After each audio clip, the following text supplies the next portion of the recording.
حدیث پاک کا خلاصہ ہے، میرے آقا علیہ الصلوۃ والسلام نے ایک بار ارشاد فرمایا کہ ماں باپ کو جو محبت کی نگاہ سے دیکھے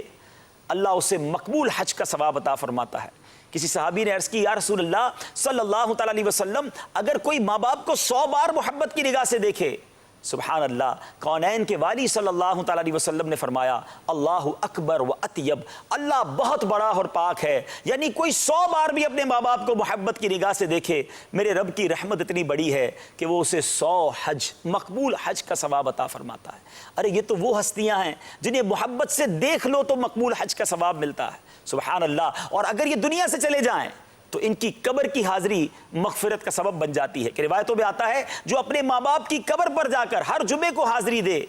اور سورہ یاسین پڑھے، اللہ اس کے بھی گناہ معاف فرما دیتا ہے، اور جب یہ دنیا سے جائے گا تو فرشتے اس کی قبر کی زیارت کو آئیں گے۔ تو یہ کیا عظیم ہستیاں ہیں کہ زندگی میں بھی ہیں تو ہمارے لیے باعث برکت ہیں۔ اور ہم میں سے اگر کوئی ایسے ناظرین ہیں جن کے ماں باپ نہیں ہیں اس وقت دنیا میں، ان کے مزار پر، ان کی قبر پر جایا کریں، قرآن کی تلاوت کیا کریں، اور آج ان کے لیے اچھے اچھے نیک اعمال کریں، کیونکہ اب بچوں کی طرف سے اگر انہیں کوئی تحفہ درکار ہے تو وہ نیکیوں کا تحفہ درکار ہے۔ نمازیں پڑھ کے، دعائیں کر کے خوب اپنے ماں باپ کو ایصال ثواب کریں۔ اللہ نے نوازا ہے تو والدین کے ایصال ثواب کے لیے کوئی مسجد بنا دیں، کوئی مدرسہ بنا دیں، تاکہ انہیں خوب ثواب پہنچتا رہے۔ اچھا، ان کی روح کو خوش کرنا چاہتے ہیں تو علماء نے یہ بھی لکھا کہ جو باتیں ماں باپ کو ناپسند تھیں وہ نہ کی جائیں، جو ان کو پسند تھا، یعنی اپنے والد کے دوستوں کا آج بھی ادب کرے، اپنی ماں اگر دنیا میں نہیں تو اس کی سہیلیاں یا ہماری جو ماں کی رشتہ دار ہیں ان کی خدمت کرے، ان کا ادب کرے پردے میں رہ کر، تو یہ ماں کی اور والد کی روح کی خوشی کا باعث بنے گا۔